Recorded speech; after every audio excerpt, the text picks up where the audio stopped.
episode 258. This is the last day myself and our guest co-host Chris will be normal people until Monday. Yeah, either way, the result of Sunday's game, regardless, Go I Birds. will become ungovernable. It's just like, in what way will I become ungovernable? Uh, Yeah, and it's yeah, I told my boss I was in New York. The reason why I wasn't on the pod last week, I was in New York. Amanda took her cousin to see a show on Broadway, and I went out with my coworkers. And I told my boss that I will either be drunk hanging from a telephone pole or swan diving off the bend. No only in two between. options, baby. Oh, no in between. Chris will be the one boosting me up to make sure I'm able to get. I can't do it myself with my back, so hashtag team effort. There you go. But enough about us talking about the only football team that matters this weekend. We are here for a little special episode. There is a special event going on in Mexico right now. However, I think it's only in like round 4 or 5, and we aren't going to get any results until tomorrow. We are recording on Saturday because of the Super Bowl, and so you will probably hear about that event along with the Puerto Rico special event next weekend when Jay and Carter are back. So for this weekend, we're going to do another little special fun episode on Pokemon Pocket, which has been the game that has really taken my interests a little more than VGC recently, because it's quick and fun and on my phone, and I don't need to EV train. Yes, it is. I'm not sure I know what VGC is anymore. No, Not sure. all you know is like what being a dad's about to be. Yeah, exactly. It's like being a dad and getting my daily packs in. That's really it. Those are really the two most important things in my life. Absolutely. So we do have a brand new set that came out about a week ago. This is our second full set, Space Time Smackdown. And so the last time we talked about the tier list in Pokemon Pocket, that was a little after the original set Genetic Apex drop. That's when the app went global. A lot has changed since then. We've had our first mini set. This is our second main set. It is a little smaller. Genetic Apex was 226 unique cards, while Spacetime Smackdown is only, I believe, 155. So a lot less cards added compared to the first set, but everything has changed. Gone are the days of Mewtwo and Pikachu being the absolute high tier menaces. As you can see, this is a tier list just updated by a panel of higher end Pokemon Pocket content creators, including Ursidae, who is the tournament runner of the big, like, 1,000+ person Pokemon Pocket tournaments that happen every weekend. And as you can see, our old favorites, Pikachu, middle tier, Mewtwo, Celebi, Pokemon that ruled the metagame, honorable, like Mewtwo's an honorable mention. Like, that's crazy on how much this has changed, and a lot of these decks are brand new decks driven by all of these brand new cards from Space Time Smackdown. And Yeah. And let's like, we got stuff in Mythical Island, but like, not a lot changed, right? It was like, oh, Mewtwo and Pikachu got some like slightly different pieces to work with. We obviously got like that Gyarados Greninja deck, which was like an entirely new deck. But for the most part, the stuff that was kind of good before was still good. Um, but like with this set, like everything really changed. Like the new cards that were introduced completely changed the play patterns. And while I think we have probably 2 to 3 decks that are way better than everything else, I would say not way better, 2 or 3 decks that are sort of the best in the room. I think there's more general stuff to play, and even within these decks themselves, there are variations. Like 20 card decks, you're going to see different people swapping out different tech cards, different basics. So I think this is probably the healthiest place the metagame has ever been in, even if we determine it's a tier 0 metagame, which I don't really think it is. But even if we were to determine that, I still think weirdly it's probably the best place the metagame has been in, like overall health wise, in terms of how fun the games are to play and yeah, no, the games are brand you just can play. the games are just a lot more interactive, in my opinion. There's a lot more things you can do. It definitely felt like, so the Gyarados deck definitely was a lot more interactive because you had the Greninja aspect to it. Yeah. But outside of that, like Zard, Mewtwo, Pika, they were very much your, I wouldn't call it solitaire, so to speak, but it was also kind of solitaire. Like as long as I do my thing, but quicker than my opponent, I should win sort of deck. I think Pikachu is slightly different than the other two. I think Pikachu is just like very locked in terms of what you played, and like you had to play so many basics because of like the Pikachu's ability.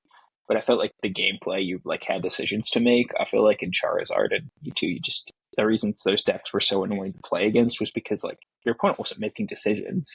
They're just like drawing guard on curve or not, drawing Moltres and flipping heads or not. So I will not besmirch Pikachu and put it in the same sentence as those two decks. But I will say the play patterns in this set are definitely more interesting. I mean, even the Celebi deck from Mythical Island that we kind of found out wasn't particularly good. It was just like neat.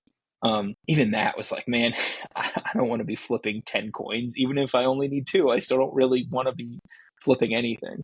So I that's a deck that when Mythical Island first dropped, that's a deck where I actually got like all the cards, including the immersive Celebi initially, and I'm like, okay, let me try this, and boy, does it suck.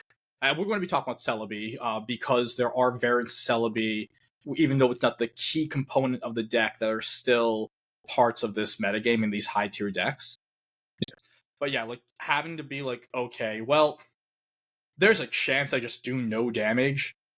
Or even if you're just in a position where you're flipping 3 or 4 coins and you just need 1 heads, like, you could still just, flat out miss. Like, we all played Marowak EX when the game first dropped, and it's like, okay, well, I'm just as likely to do 160 damage as I am to do nothing. And the amount of games I lost like week 1 because I flipped double tails is just too high. Yeah. But yeah, I guess I don't really know like if we just want to like go through these decks and say whether we agree with they're in the tiers. Like I'm not really sure how you want to attack it. Let's dive in. Let's maybe talk about some of the decks, why they are high tiers. I think we should just really go over the top and high tiers. I think these mid-tier decks are kind of like maybe there's like one mid-tier deck that's actually worth talking about. I do want to talk about the 2 promising decks because I think those are probably the things that we might see jump up, which I would not have guessed when the cards came out, but we can get there when we get there.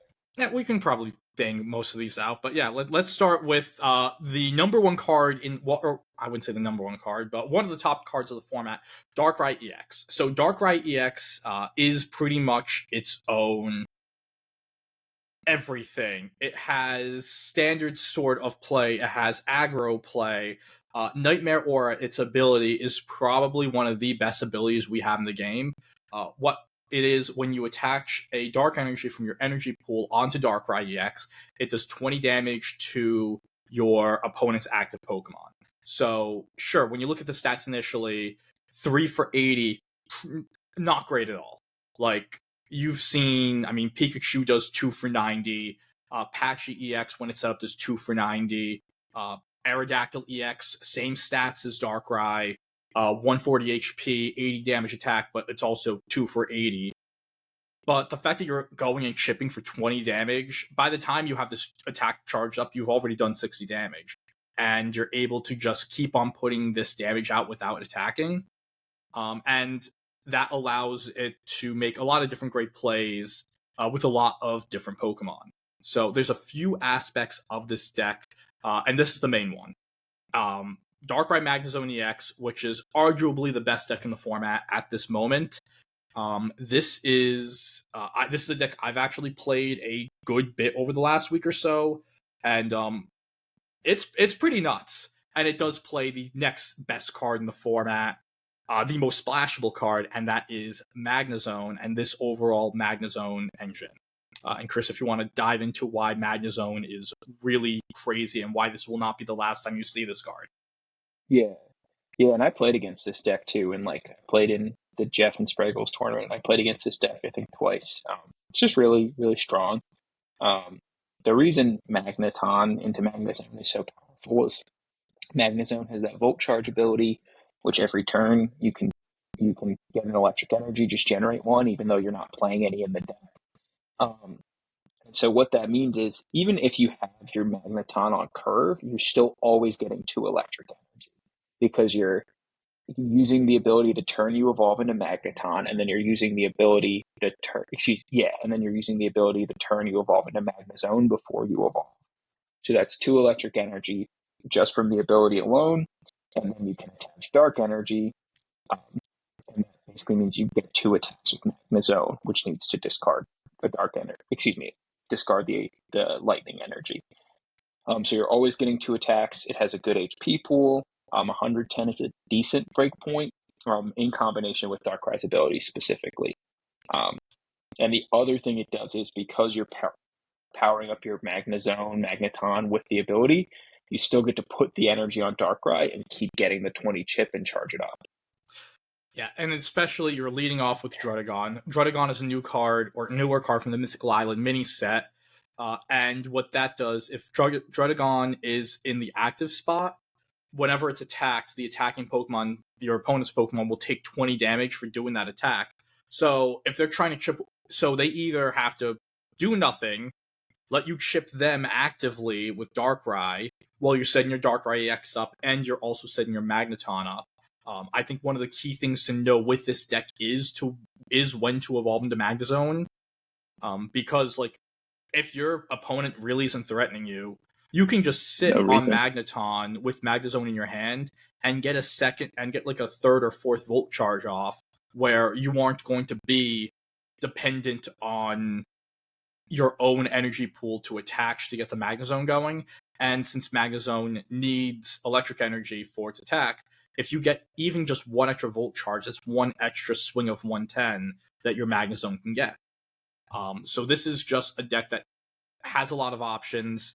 In terms of attackers, Darkrai, even for 80 damage, is still a really solid amount of damage with a 140 body. The amount of damage that Magnezone can put out is absolutely crazy. And then you also are able to hit those hit 130 or set up KOs where you force them to attacking Druddigon, and then you go energy drop Darkrai plus the Thunder Blast. Like that's 150 damage. Just dropping getting like the Nightmare Aura off on Darkrai allows your Magnezone to one-hit KO Palkia EX, which is one of the new massive cards in the format. And this is a deck that you can see right in a row there really benefits from 3 new cards from the set. Pokemon Communication, if you end up with an extra Druddigon, you could shuffle it away to try to get a piece of your Magneton or Magnezone, or if you have an extra Magnezone piece, you can do it again. So it's a way to shuffle stuff in a deck where you have some evolutions. Cyrus, because of the Darkrai ability and Druddigon's rough skin, a lot of times you're sticking damage and then those retreat and you can pull them back up. And then Cape is really important for breakpoints against things like Yanmega, which aren't like super meta, but are a part of the metagame, and because it's colorless, probably has some staying power no matter what in a lot of things. So it saves your Darkrai from that, considering the weakness to grass. So like I said, all 3 of those cards are all really important, and I think if you were missing any of the 3 of them, this deck, even with those other pieces, probably wouldn't be as great. I do feel like this last spot, they have Sabrina here, this last spot is a spot you're able to play with. One of the cards I really like here in my build is another new card, Dawn. Dawn is a supporter that allows you to move an energy from your benched Pokemon to your active. It lets you make some really great aggressive plays with the Magnezone and Darkrai, where maybe you want your 20 damage chip from Darkrai, and you also want to get the attack off on Magnezone in the same turn. You can drop the energy on your bench Darkrai, Dawn it, then to the Magnezone and swing, or even allowing your Darkrai to attack turn 2 if you have the Magnemite Magneton swing. Start first turn, attach Darkrai, evolve Magneton, generate an energy with Volt Charge. Turn 2, attach again to Darkrai, Dawn up one of those Magneton energies to the Darkrai. because you'll now have the 2 dark and the 1 colorless, which could be any energy, and you can start swinging for 80 on your second turn where you're able to attack energy. And again, 80 damage isn't a lot, but if you're swinging for 80 on your second turn of being able to attack, you can go more aggressive than your opponent, while also being able to just always have this Magneton in the background charging itself up. Yeah, and I think too, like, the Dawn is really important in some of those more aggressive variants at the bottom. In a tournament, I do like the Sabrina, and I like the 1/1 split of Sabrina Cyrus because I like your opponent who has your deck list knowing that they have to play around both. But Dawn is super important in these Darkrai builds, especially some of the ones that we'll probably spend less time on, but some of the more aggressive ones like the Weavile build and stuff like that. Yeah. It's like a cornerstone of making that deck work the way it does. So this is just a really quick one, the Darkrai Koga variant. One of the issues that the Koga engine, which I know Chris and I, we loved playing earlier, if you forgot, Wheezing has an ability that poisons when Wheezing is in the active spot. You can poison your opponent's Pokemon. You do 1 for 30, and then the poison damage and even just the 30 damage chip, it just picks up. And then you use Koga, which will pick up your Muck or Wheezing from the active spot into your hand. So you're Wheezing. You're Wheezing pretty much. You're not playing Muck. And you're able to just cycle through. It's a very great wall. It's able to chip damage. It's an efficient attacker for 1 energy, but you never had anything worth actually going and, like, charging up. Well, now you have Darkrai. You just throw those extra energy on Darkrai, get even more chip damage, and now you have a body that can swing for 80 when other variants of the deck, you were either using the Scolipede line, which was a stage 3 line that maxed out at it was 70 damage, but it would do extra if you're poisoned. It got to 120, I think. Yeah, which was cool. And then Arbok was another one that was only swinging for 60. So just having, and none of these Pokemon Scolipede had a bit of a body, but it was also a stage 2. Just having a basic that is 140 so you can fit all of these trainers in is really big. A new card from Mythical Island that we saw in both decks so far is Leaf, and that's just another important card that is honestly becoming increasingly important. It's pretty much a super X speed. Instead of decreasing the retreat cost of your active by 1, it does it by 2, but it's a supporter. So you can't play a Leaf and then play a Professor Oak. You can only play the Leaf, but still, just being able to get these Pokemon out of there quickly is super important. I also think Spiritomb is bad. I wouldn't play Spiritomb. I wouldn't play Spiritomb here either. I think they just want another basic, and it kind of works. But yeah. I would probably do something different. Spiritomb just play Farfetch. Yeah, honestly. You have, your whole deck probably wants to go first, honestly, or at least the Wheezing part of it does. Play something that wants to go second. Yeah. Spiritomb, I get the idea. It's I'm setting up my Cyrus, but it's you're spending a turn to set up your Cyrus, which helps you speed the game up by probably about a turn. It's you could just play something better. Yeah. Just doesn't. 10 damage, I'm sorry. It's just nothing. Yeah. It's whenever I played against a couple Spiritomb dark decks, and every time they let on Spiritomb, I was like, thank goodness, this isn't doing anything. I don't care. You can't hurt me. Moving on to another kind of variant, it is the Greninja variant, and not to get super into this, it's just putting out a lot of damage. This is the first variant that is a 2 energy deck. Personally, I'm not a fan of 2 energy decks, but people will use them. And both of these attackers, pretty much the idea with this is Greninja's Water Shuriken. Every turn, you may do 20 damage to any of your opponent's Pokemon. So between getting Water Shuriken active, Rough Skin from your Druddigon, and the Nightmare Aura, you're just able to put out a lot of chip damage, and you have a relatively efficient attacker, 2 for 60 on the Greninja. Cool deck. Play it on ladder. Yeah. When you'll get some of your stuff to go in. It's cool. Yeah. And this is the final Darkrai variant. This is the variant that they expected us to play. And I think that is the one thing with the new set, the Spacetime Smackdown deck. Like, just before we get into the Weavile Darkrai, the developers of the game did not expect this here to be good. They made Darkrai to be played with Weavile. And I think that is like one of the nice things with this new set, Spacetime Smackdown, is that this is the first set where we're actually seeing people cook, because every other good deck that we've played from the last two formats, outside of like Greninja, Gyarados maybe, like how to play Charizard was spoon-fed, Pikachu was spoon-fed, like Mewtwo, Gardevoir, all of that was spoon-fed to us, and this is the spoon-fed version of what they expected dark decks to be. Spirit, we all know what Darkrai does. Weavile, it's 140 HP, 1 for 30, and if your opponent's active has any damage on it, it does 40 more. So, fun play. There's the Dawn card we talked about and referenced before. You go Sneasel into Weavile, drop the Dark Energy on Darkrai, Dawn it to the Weavile, boom, 90 damage that turn. That's a lot of damage to go, like, your first turn being able to attach.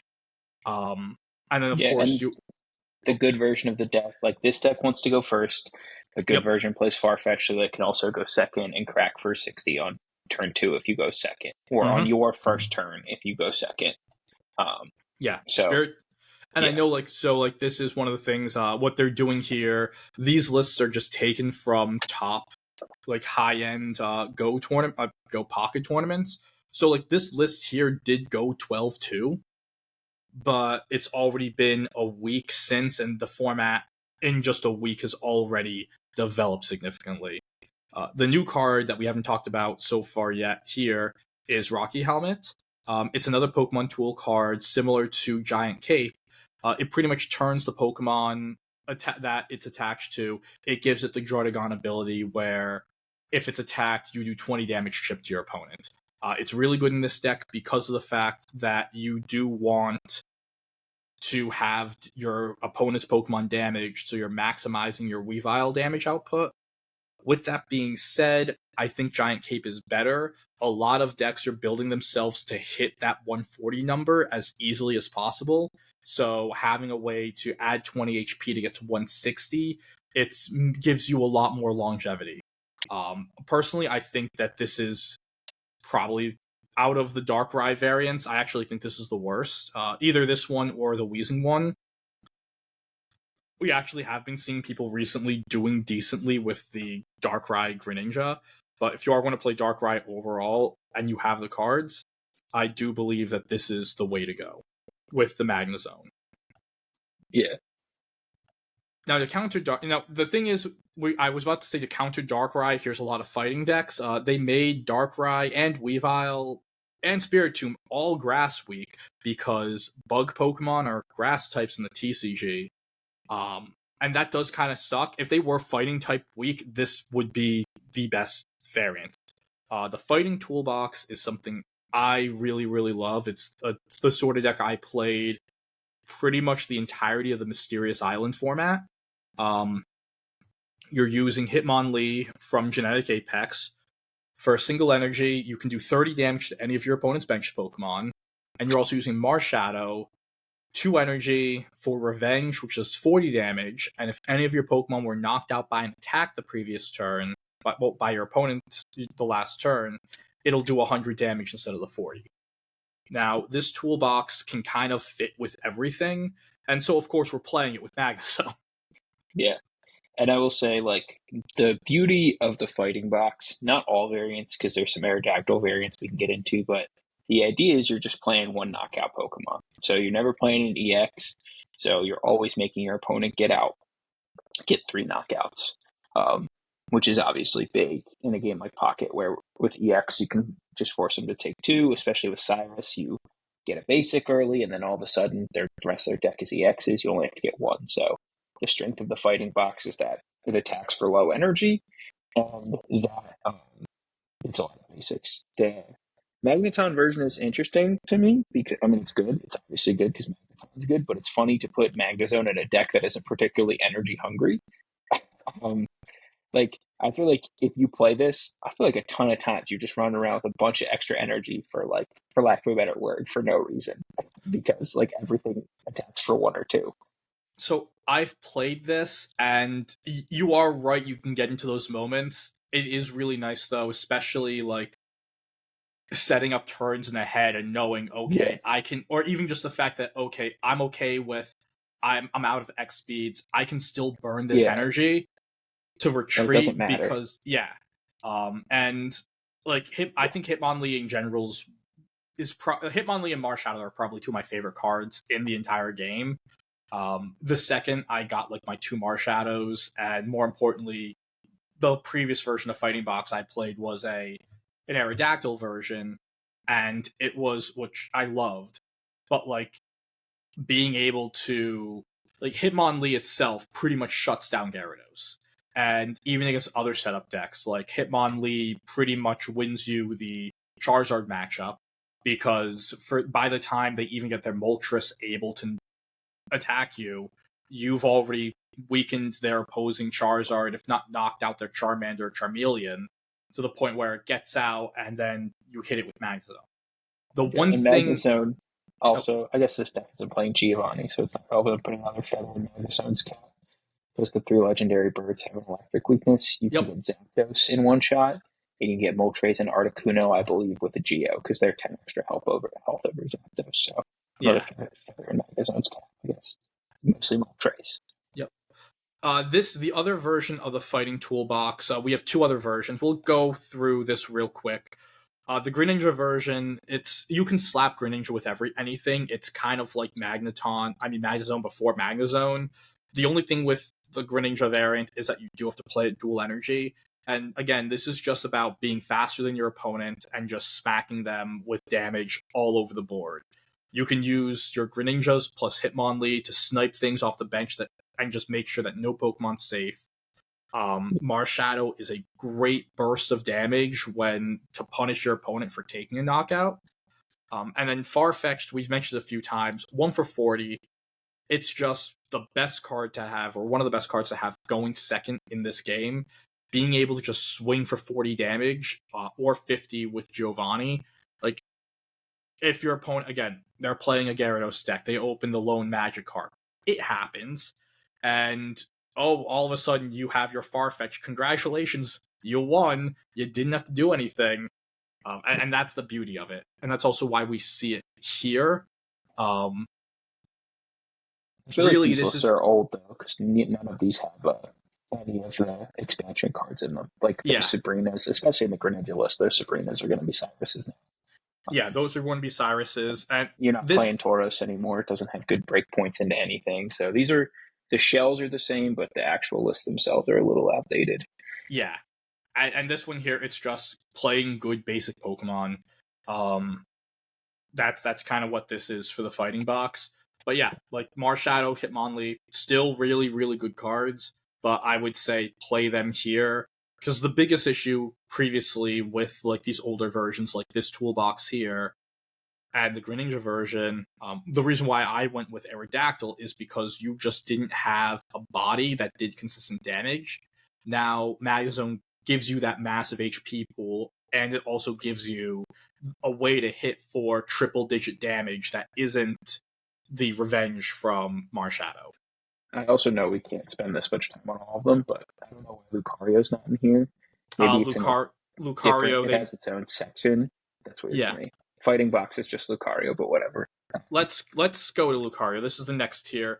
Lucario's a new card that when its ability Fighting Coach attacks them by your fighting type Pokemon, do 20 more damage to your opponent's active. Now, note it says active Pokemon, so Hitmonlee does not get this bonus. This Yeah. ability also stacks on itself, which means if you have two Lucario on your bench or two Lucario on your field anywhere, your fighting Pokemon doing plus 40. So that's why you're getting, again, Hitmonchan in this deck. Pretty much Hitmonchan is your fighting type. Um, Farfetch'd. For eagle-eyed viewers of this, you'll recognize that the Hitmonchan art and pretty much its first attack is the same as the base Hitmonchan from the Haymaker decks of the early WotC era of Pokemon trading card game. So that's fun. This version uses Aerodactyl EX as your main attacker and your big body. Again, 2 for 80. Its ability, Primeval Law. Your opponent can't evolve any Pokemon that can't evolve their active. Have I played this deck for months and forgot how the ability works? Who can say, but probably. But yeah, I think, like I said, the big difference, like you said, is these versions don't play Hitmonlee, and the Magnezone version isn't going to play it because you're not getting the boost. But overall, it gets you some good break points. Like we're going to see with Rampardos, it does some funny stuff with some other stuff too. Yeah, I think the Rampardos version is a lot better. You're going, and so this is with both decks. Fossil Pokemon, you have to play their specific Fossil Trainer card. It goes down as a basic, and then you have to evolve into Granados and Rampardos. It does make these Fossil decks tougher because there's literally no way to search your Skull Fossil or your Old Amber. You have to just draw into them. But when you do, baby, we need it. We need some sort of like Fossil Expeditioner card. Some supporter to search these out for us would be massive. Yeah. But yeah, again, it's just Rampardos does 130 with Lucario, gets up to that nice 150 breakpoint, which isn't the end all be all. It used to be because of Cape. But still, I mean, if you're going on curve, it's attack for 50, then attack for like 150, and it only does recoil if it takes a knockout, and it's only 1 point. So if it gets knocked out, it's not the end of the world. You still have your Hitmonchan and your Lucario lines to do damage.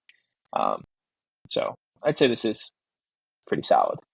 yeah. I don't think it's like the best deck in the room, obviously, but I think it's a fun thing to play that's relatively low rarity too, which is neat. Yeah, this is the only two. There's only 2 3-star cards in the entire deck, which are the Rampardos and Lucario.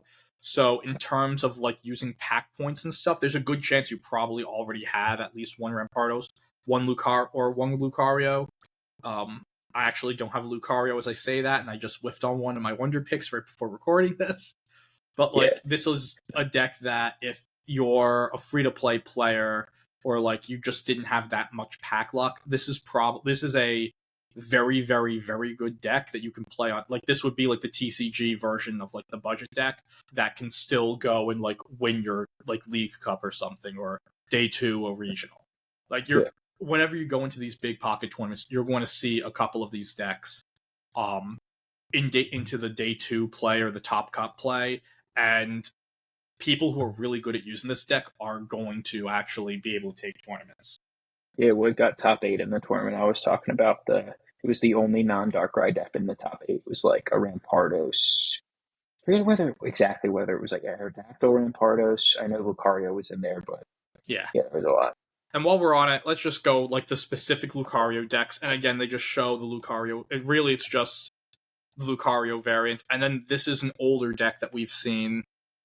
This was from the Mythical Island, which is the set where Aerodactyl and Marshadow came out in.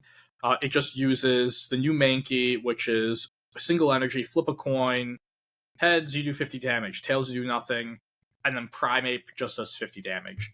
Again, it's just a deck that has a ton of pieces that like going second.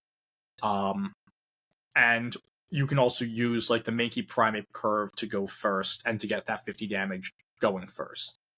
And then sometimes they play Mew EX, which kind of works. That's an energy-hungry thing that you can play to be your high-energy attacker against some of the other decks we talked about, Charizard, Gyarados, Palkia, things that are about themselves. I was going to say, I think we should do Gyarados, because Gyarados is probably the best of anything here. It's still, like, at least results-wise. So Gyarados, 180 HP, 4 energy for 140. Discard, and when you use the attack, it discards a random energy from the field. Could be one of your energy, could be on the opponent's side. You have 0 control. The reason why it needs 4 energy is because Misty is stupid, and at this point, any good water type needs to have an outrageous like energy cost, or they just become completely broken because of the amount of energy control these water type decks have. It's crazy. I know we'll get into it, but Manaphy, Vaporeon. Yeah. Like Dawn now even allows them to move energy around if you don't hit the Vaporeon. So this is the old list. I don't feel like we need to talk about it a ton, but it's like, hey, it's was the best deck last format. It'll probably be one of the best decks this format. Draudigon Wall. You Yeah, get your other Dragon stuff into Wall. place. It's And then you actually better now, I think, because of the fact. I mean, you still have Hitmonlee, but since Pikachu is worse, you don't have to worry about the Zebstrika. The only this change. is oh sorry, I was gonna say I feel very passionately about this. This is the tightest deck space deck in the room. Yep. Because you have to play 4 cards from Magikarp. You have to play 6 cards from Greninja. You're playing 2 Draudigon. You're always playing 2 Research. You're always playing 2 Pokeball. I can't imagine a world where I'm not playing 2 Misty. That's like the whole deck. You get 2, like, because this is a deck that would benefit from a lot of the newer cards. Like it would really benefit from being able to play a Cape on your Magikarp, so that even if you do run into Lee, you always survive. You would benefit from Pokemon communication because you have so many lines. But because you're playing like 2 different Pokemon lines plus a wall, the deck space is ridiculously tight, and it would be extremely funny if this became the first deck to cut Pokeball. I don't think it will be because Pokeball is good, but if there is a deck that would do it, it would probably be this one. Pokeball for 2 communications or something like that. So the main change that has been popular recently is going 1 Leaf and 1 Cyrus, utilizing Greninja plus Cyrus to pretty much pick your KO. Because the 20 plus 140 means that even with Cape, you're one-shotting pretty much the entire format.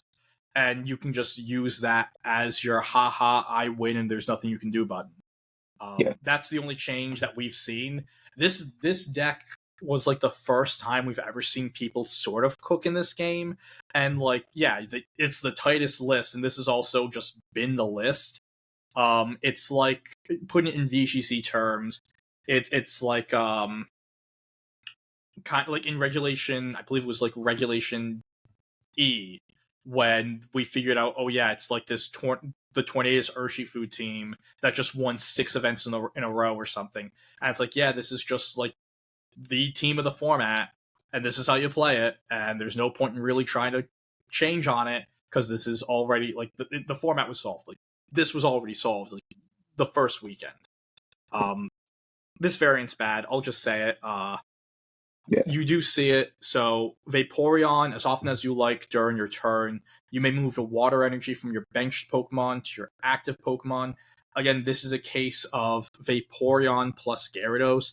They were released in the same set. This is how they expected us to play it. Not with Greninja, but the Greninja version is significantly better. It just having a second attacker that's faster. This version with the Vaporeon, you are so reliant on Misty, where it does come down to, can I get Misty early, and then once you get it, can I flip heads? And playing the flip heads with Misty game isn't fun. The version up here, flipping heads with Misty just speeds the game up, except you don't need, like, there's games where I flipped tails on both Misties, and I still 3-0'd my opponent because they just couldn't do anything about it. Like, I just put 4 energy on the old-fashioned way and just started taking prizes, well, points like crazy. Yeah. There's also a version of Gyarados that's like Manaphy. It's not on here because they have a chat list instead, which is very funny. But there's a version where you play like maybe Manaphy instead of Dread, less wall, but more energy acceleration for your other stuff. So I'm surprised Manaphy's like not, I guess because it's not an EX card and it's more so played with Palkia. But I do think there are probably versions of Manaphy Gyarados out there as well. And this is the Palkia version. So let's talk about what Palkia does. 2 attacks, 1 for 30, which is really great. We were just saying how great Farfetch'd was for the 1 for 40 with only 60 HP. 1 for 30 with 150 HP is pretty great. So it's not the worst thing to start on. You want to start on this Manaphy. For 1 energy, you can choose 2 of your it says choose 2. It should read choose up to 2 of your benched Pokemon. This does work if you only have 1 benched Pokemon, regardless of type. And you can attach water energy to 2 of those Pokemon, which allows Vaporeon here As often as you like during your turn, move a water energy from one of your bench Pokemon to one of your active Pokemon. So you can just use Manaphy and your own energy pool to just put a ton of energy onto the board, and then you can use Vaporeon to put them onto the main attacker when needed, which is going to be Palkia for its second attack. Dimensional Storm, you discard 3 energy from this Pokemon, does 150 damage, and then 20 to each benched Pokemon.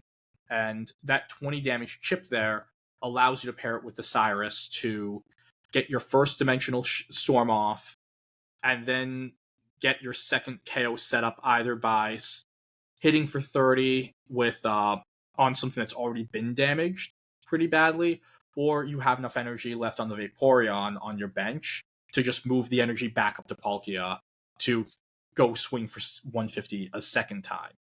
I think this is a really cool deck. It's something I want to try. I just need my second Manaphy.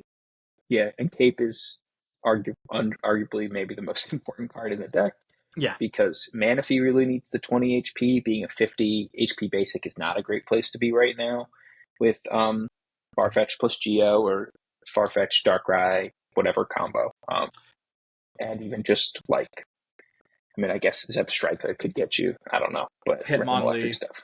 Like, yeah, Hitmonlee too, getting into. So, like I said, Cape's super important here. I'm not sure this is the best version of Palkia, but let's say Cape is super important here. Oh, and Cape is important for Palkia to make sure you don't get mewed and just die.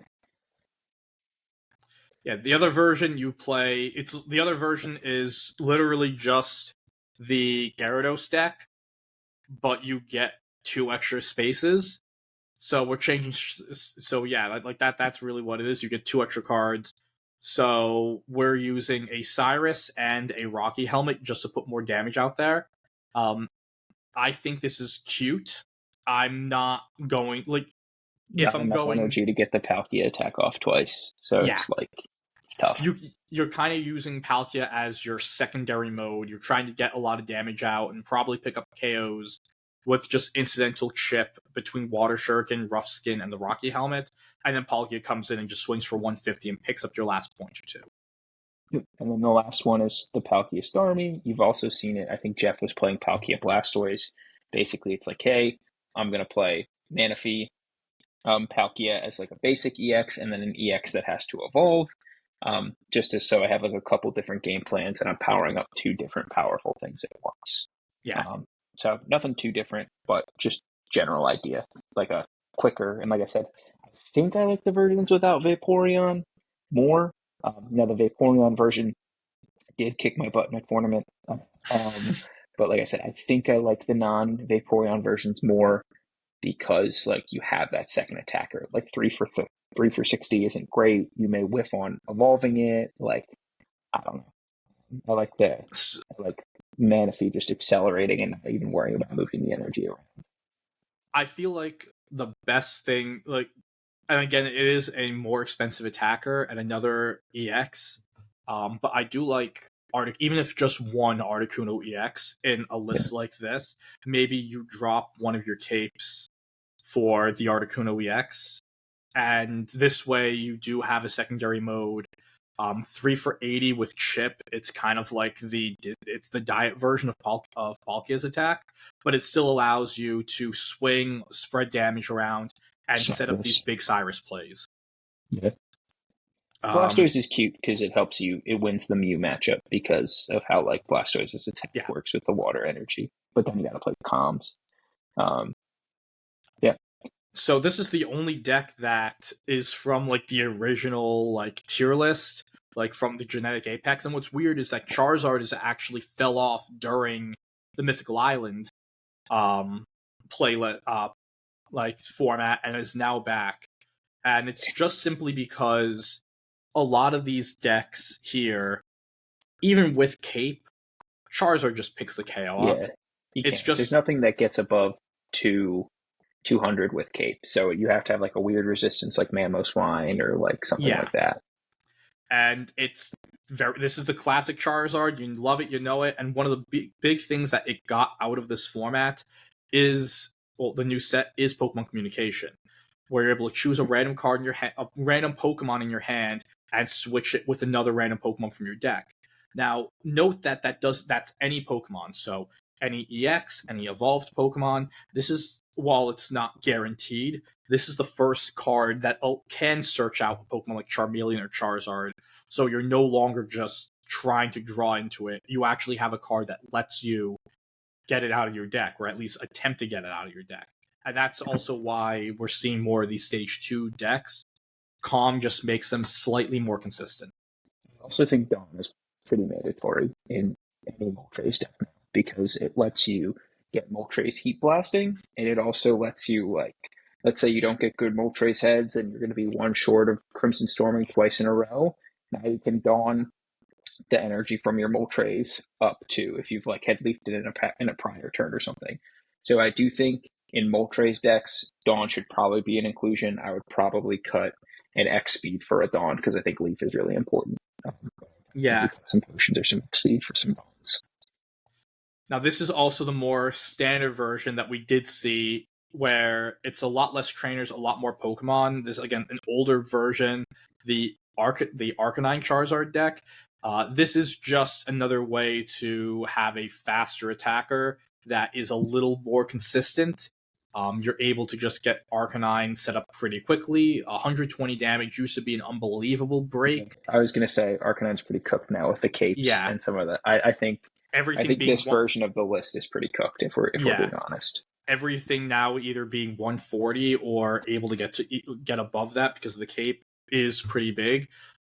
This was its response to Pikachu, and now that Pikachu isn't as good, as you said, this version's a little cooked, but you should still watch out for it. And then this is fun, just to point it out, like, again, super old list. Volcarona, discard 2 energy from this card. You can snipe anything for 80. That's fun. Not useful, but it's fun. That's neat. It's pretty much. Yeah, I'd say like the classic version that we all started with, yet again, is probably the best version. The last high tier deck that we'll really, really dive into is Exeggutor EX, another genetic Apex card. Flip a coin, like 160 HP, 40 damage. Flip a coin. If heads, you do another 40 for 80. What's good about this deck is simply you're insanely fast. You're able to play going first because you have the Exeggutor, and there's a lot of different ways to play it. This version here has the Celebi EX, which is for 2 energy. Flip a coin for each energy on this Pokemon. The attack does 50 for each heads. It also has Mew.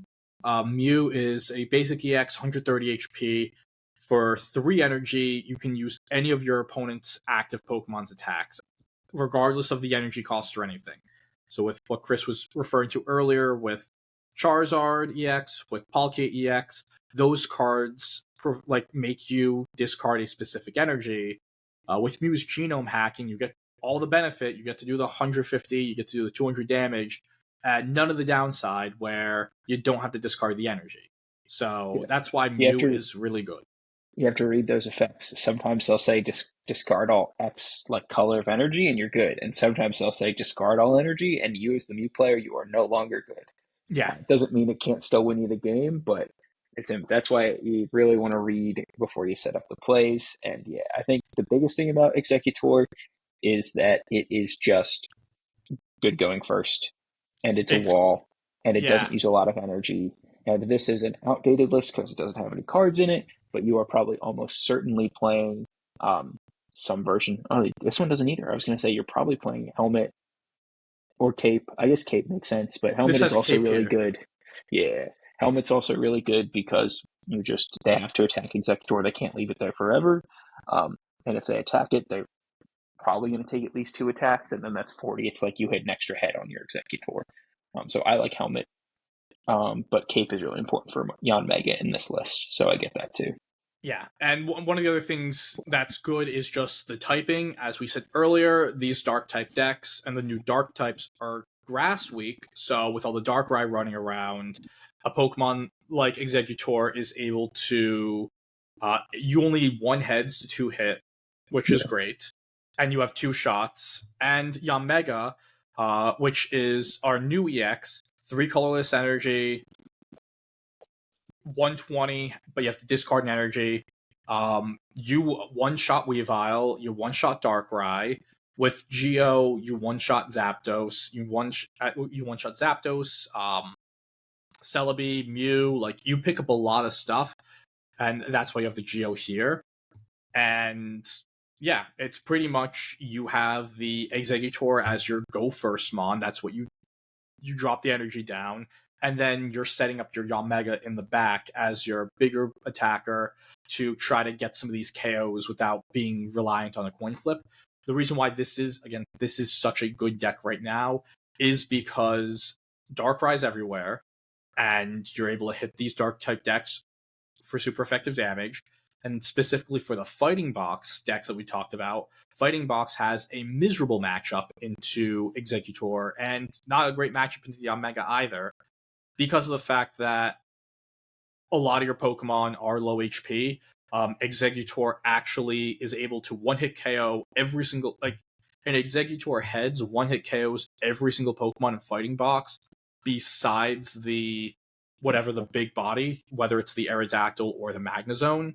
And the 160 HP is too much for these decks to handle. So I'd say out of everything right now, this deck right here would be the counter meta deck, especially with Erica and Potion, just keeping your Pokemon healthy. You're able to just outbulk and, to an extent, out damage your opponent pretty quickly. And you also have a lot of room, since it's only two lines. You have a lot of room for a lot of these tech trainers, where, like, maybe one of these Giovanni's or the Cyrus is a helmet, or you get a second cape in, or you turn, like, the Potion into something else. You have a lot of different options with what you can go and put into this deck. Erica's silly. Erica's a silly supporter. It's not like broken, like it's not gonna like be like, oh, I can't believe I got Erica. This is ridiculous, like you do with like Misty or something. But also like it feels bad, man. You like Hitmonchan plus Lucario and Exeggutor, and then they Erica, and then you're like, oh, I didn't do any damage. It's like, I didn't do anything. Oh, they flipped heads. Oh, I lost my attacker. Oh, I lose. Yeah. And I don't think any of these other lists on here are worth talking about. No, the Victory Bell, They're Grinning. all old ones, yeah. Yeah, none of I these. will say this deck is anti-meta until anti-meta Charizard is then meta, and then you get whooped by Charizard. Unless you are able to race it, which you usually don't. Also, just again on just Gyarados' staying power, this deck loses to Gyarados pretty badly. Yeah, yep. You just can't take the knockouts quickly enough to do it. Yeah. Yep. And then I think we can probably rapid fire Dialga. Good, but you have to go second. Like this is the deck that you and I, when these cards were like leaked, and we're like, oh yeah, Dialga, Mew, Yamega, like this is it, and it's just fine. It's cool. I played it to 5-2. The Darkrai Magnezone matchup isn't great, but most of the other ones are decent. The problem is like you kind of have to go second, and you also have to lead on Dialga, which is why this deck that isn't really even playing evolutions is playing communication, because it's so bad if you don't start on Dialga. Like most of the matches I lost in that tournament were like I put up Yanma as my only basic, even though I was playing like 6 basics, or like Mew. I would lead on Mew against like a Weavile. This is really cool. I have all these other cards in here, and I can't draw any of them.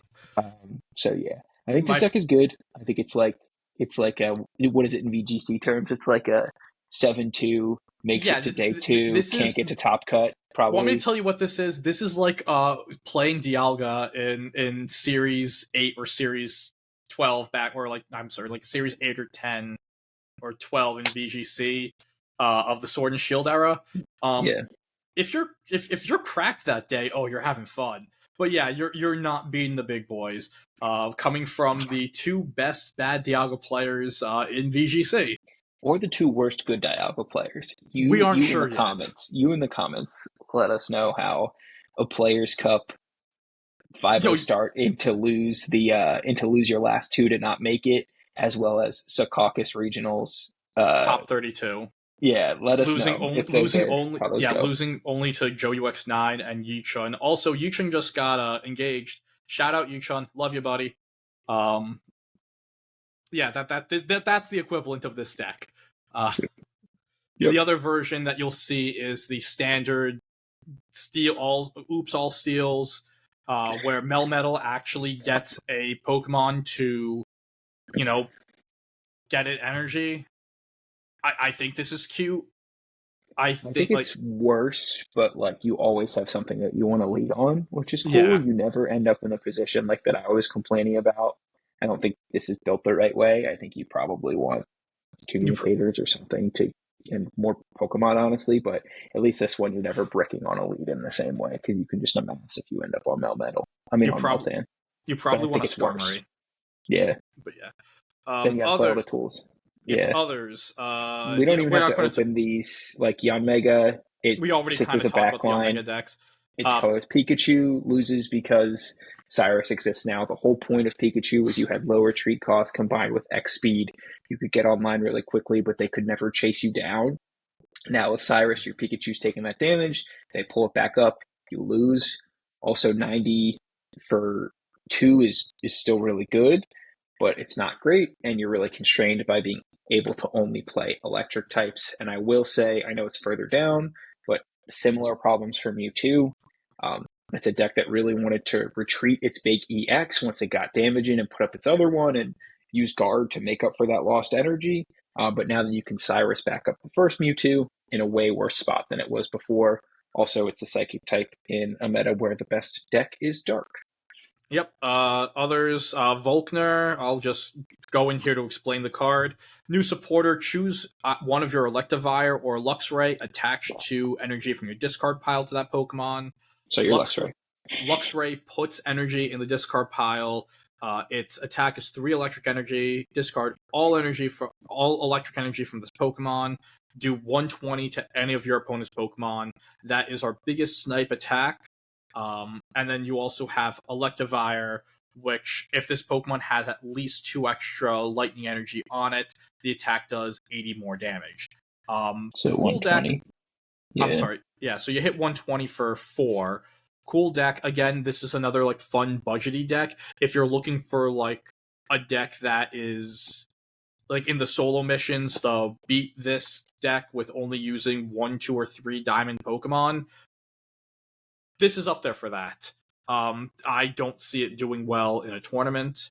Also, Patchy EX, this is kind of like, I'd say, your quote-unquote new Pikachu.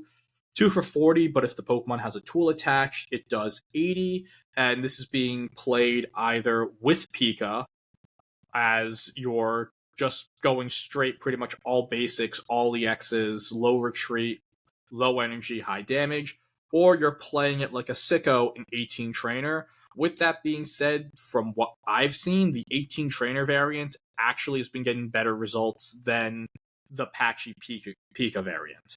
Which makes sense. Like 18 trader, I think is still dumb. I think it's still bad because you only ever have one game plan. But the thing is, we have more good cards now. So Yeah. like you don't have to play red card. You get to play all these tools. You get to have like this really wide range of supporters. You're like the only deck in the room that can play 2 Sabrina and 2 Cyrus And still get it.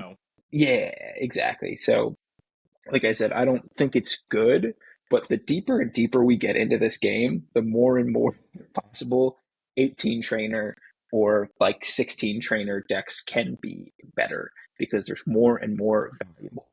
Like I said, you just don't have any game plan to pivot to, and you're not doing enough damage. And it's not like Articuno where you can win the game on turn 1. There's no energy acceleration, so you're like just doing 80 damage like twice, and then you're done. Like there's just nothing else to do. But is what it is. I am missing. I don't have any Lumberry or Rocky helmets, but if I did, this would be like my I don't feel like thinking I'm playing deck. Ladder deck. Yeah. Oh yeah. Easily would love this. Lum is so funny because if it ever has any effect, then you no longer it goes away and you don't get to do anything anymore.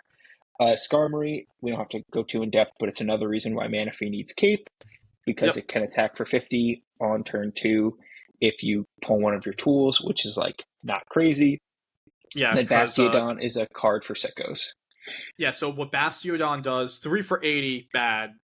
Its ability: if this card is about to take damage via attack, flip a coin. If heads, it takes minus 100 damage. So like that huge like Yum Mega swinging for 120, there's a 50% chance you're just swinging for 20. And yeah, if you like flipping coins and pissing people off, this is the budget deck for you. I And really in Jeff's tournament, it was I think 5 people played it, but it had like an 80% win rate because 4 of them made top cut.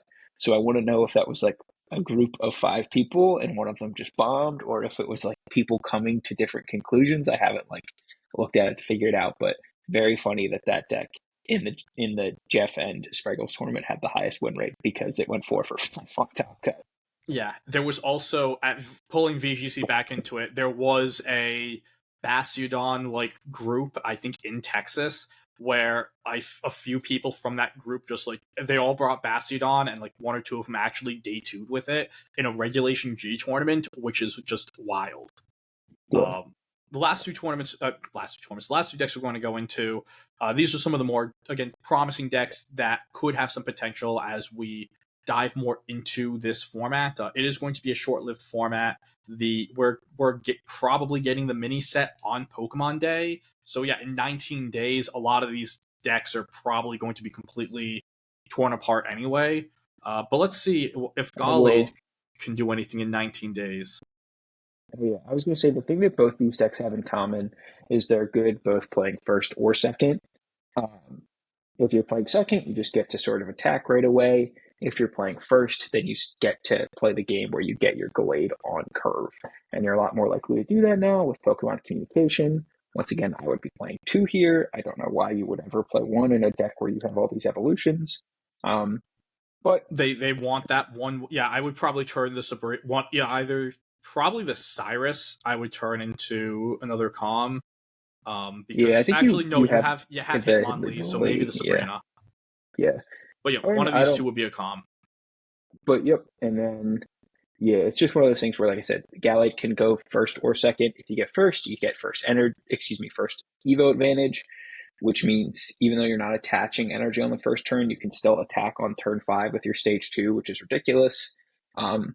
Or you end up getting first energy advantage, and you can sort of lead on some of your attackers like Riolu or your Hitmon, or even just start getting advantage so that you can power other stuff up in the background. So I don't think Yeah, this deck is like world breaking, but I think it's pretty neat, and I think it will probably end up in like that middle-ish tier, middle to high tier of decks. yeah. I think both Shawnish and Carter were playing around with Gallade, and what the Gallade does: 170 HP, 2 fighting energy.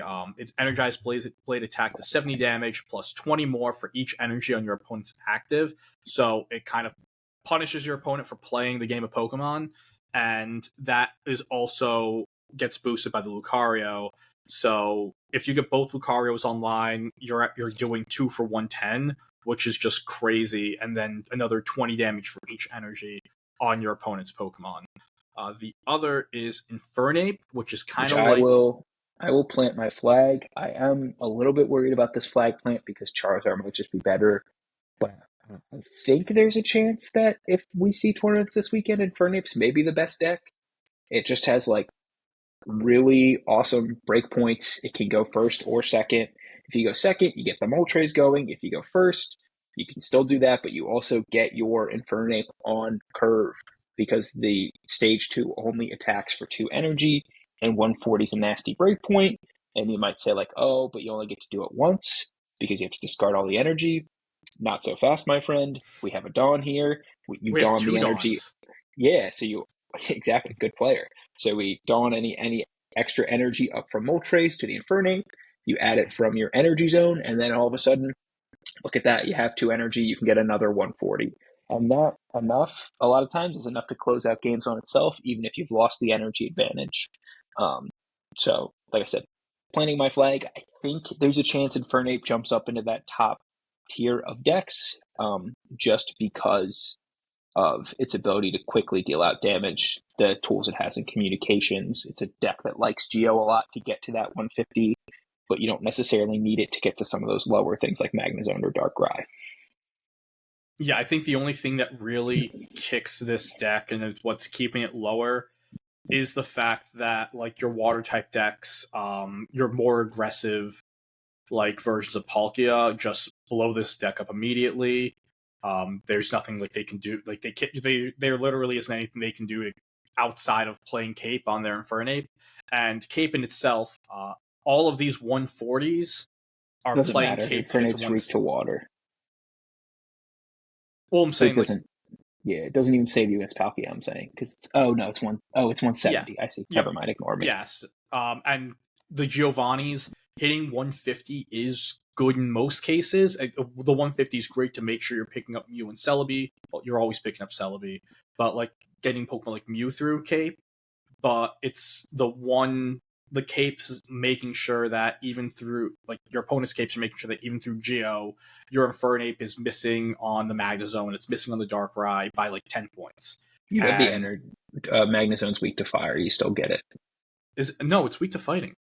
No, a Magnezone? It's weak to fire, isn't it? It is. Maybe I made that up. I'm going to I feel really mean, dumb like if it I made could that be up. like it. No, you're probably right. No, I am right in this case, but like yeah, like there are steel type Magnezones that would be weak to fire, because it is a steel type. I remembered that. I must be misremembering it different. It was probably like a Marshadow interaction that I remember. Yeah, Also carded it or something. But regardless, I do think that like you can play a game plan where you like Moltres and Heat Blast early with like extra energy, and then you're Dawn to take out like that Manaphy, and then you have like the Infernape in the back line. I said not perfect, but I think you do have a game plan into that. You have an awesome Darkrai Magnezone matchup. I think your Gyarados matchup is bad though, but I think otherwise, I think you have a good matchup into Dialga. You have a decent matchup into Executor because with the fire, that's probably what I'm thinking. With the fire weakness, yeah, you get Executor even with its 160 HP. You obviously clear out the whole fighting box. Even like Moltres plus Geo clears out most of fire. yeah. Clears out most of Moltres. fighting Yeah, box. that is the biggest issue with Fighting Box is that your HP pool is like half of every other deck on this Yeah. list, pretty much. So even though you need that extra KO, like I think Moltres probably carries you in that one more than Infernape. But basically, like I said, my strongest take here is that I think Infernape could end up being like the fourth or fifth best deck in the room. Yeah, I could see it replacing Charizard on this list potentially. Yeah. And yeah, that is where the pocket metagame is. I know a lot different from the VGC talk we're used to, but we will have a pretty much double tournament coverage next weekend. And then the following weekend, we will be going straight into EUIC coverage, which is going to be very, very fun. So a lot of this was like our only downish week, and that's just because there is literally no coverage of LATAM events. Even the Puerto Rico special event, I'm not even sure if they're going to like do anything for it. We'll have to hope that like Lab Mouse or Stallruth, like one of these sources, gets us our data, or it's not going to be fun. Yeah. And important question to round out the podcast with, Angela. Yeah. Who is your Super Bowl MVP? I have a dark horse. I have a big dark horse, but I would like to hear yours. You know, I said this to my brother while I was pretty drunk on Christmas after he took our quarterback's name in vain. So I'm gonna stick with drunk Angelo. Jalen Hurts. This is a quarterback league. They love giving awards to quarterbacks. The MVP award is fake and has been fake for over a decade. So yeah, I think it's going to be Jalen. I'm going to be rocking my Kelly Green Jalen jersey, and I'm going to be telling every single racist ringer troll that their quarterback takes are stupid. Nice. So my head says Saquon, but that's pretty boring. So my dark horse is Nolan Smith. Oh yeah. He's going to be lined up right against from Jawan Taylor. The Eagles usually don't switch Jalen Carter's side, which means Jawan Taylor, buddy, you are on an island against the guy who has a sack in every single playoff game he's ever played. Best of luck. So that is my dark horse that I maybe for our 18 plus audience I maybe have a little lettuce on at like plus 17,000 or whatever like that. But I think that's like a real thing that could happen, and I would ascend honestly like a defensive MVP against like a Mahomes Chief team, I would like ascend to a level of like Nirvana that I didn't think was previously possible. Oh If yeah, no, we already beat Tom Brady with Nick Foles, and I came like pretty damn close at that moment to just being at the right hand of deity. yeah, If I this almost the second I I see almost like our Georgia boys just like manhandle the Chiefs offensive line, yeah, I will be canonized as a saint myself, along with every other member of the Philadelphia Eagles community. yeah. South Philly will be the new like seat of heaven, and for every single like guinea there, you can't say that I can't though. It's just gonna be great. Like just like wooden spoons for everyone. There you go. Well, I think like Yeah, I said, important for we're us to monopolize either the first 5 or the last 5 minutes of every pod with Eagles talk. So absolutely. there. Go Birds. Chris, where can people find you, or do you need me to pull up your blue sky again for you? I'm on Blue Sky. I think it's CJL78. Let me If just not, I do don't it. know. Just go look at Littleroot. It's probably there. Um, you can see me probably not post many things. But Uh, if you want to say hi on Discord, you can always do that as well. the last thing you did, you reposted 12 days ago the Hard Rock Cafe NFC runner up T-shirt. Yes. After Washington took over the historic Hard Rock Cafe, we had to fight back. It was the battle of the century. The last time I was in the Hard Rock in not South Philly, in Center City, I was back then my car could not drive to and from like New England to like my parents in Delaware. I would have to take the bus, and it was because I didn't want to use the bus station bathroom, so I walked to the Hard Rock, used the bathroom, and left. And that's how important it is. It's just a public Yes. bathroom to us. It is Um, it is a restaurant inside of a train station. Like yeah, I which feel is like that coloring is important for people. It's just inside of it. There's just a Hard Rock Cafe inside of the train station, and a bunch of Commanders fans went there. and Was took were there over. on a Friday and took it over and claimed that it meant something. It was truly beautiful. Listen, they haven't been there in a while. They don't know what it's like. I'm sure No. Cowboys fans would probably do the same thing. Haven't been relevant since I've been alive, so I get it. Comment on what you think Carter would do if his football team actually won anything. And you can do so on our socials. We are at Littleroot Lessons, full name on Blue Sky. We are also Littleroot Lessons, of course, on YouTube, where you could be watching this along with our other great videos. The Littleroot Record interviews, our Nuzlocke stuff. Carter has been streaming on his Twitch as well, which is at Mr. Missouri 25, doing I believe his so. run through of Blue Kaizo, and he Blue did like the Kaizo, the Blue which Kaizo baby challenge after so he just close. wiped. Yeah, it was cool. So close. But yeah, you can find us all there. Also, you can listen to the podcast on all podcatchers: Spotify, Apple Pods. Google does their own podcasting. I think I should know. I work in media, but they aren't important enough for me to actually care about their numbers. And yeah, that is where it is. And you will catch me in 2 weeks because I'm away for Valentine's Day. So look forward to the amazing coverage of both of our Latin American special events that Jay and Carter will be giving you next week. Go Birds and go Birds. Bye.